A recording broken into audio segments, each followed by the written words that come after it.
To me, the question's not whether we need segregation or integration, but liberation. And historically speaking, right, if we're talking about segregation or integration, it's going to come into problems because those terms, those definitions are based on the current system and are defined by the people who created the current system. Let me give you an example. Liberia was a country that was founded in Africa, right, for black people to, return to, even though most of them had never stepped foot there. And what happened was a bunch of black people then became colonizers on the continent of Africa, naming the cities after like US presidents and dressing like, white American people.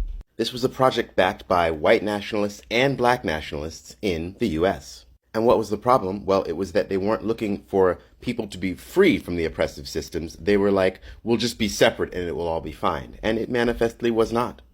Without getting rid of the systems totally, then you're just going to end up trapped. And, in the case of Liberia, used by the people who set up the field of play. So-called race is fake, which is not to say that it doesn't have very, very real consequences and effects on our lives. But the concept was created from money. It was created for money. So anything you do purely on those bases is going to end up benefiting the system that created it. So in the end, always liberation.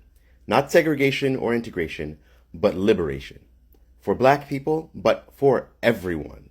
Black people get it first and worst, but this system is eating us all up. And if you can't see that at this point, I don't know what to tell you. But every historical example of black excellence achieved through separation has ended badly. Because without getting rid of the systems and the concept, it's only going to lead in one direction, eventually.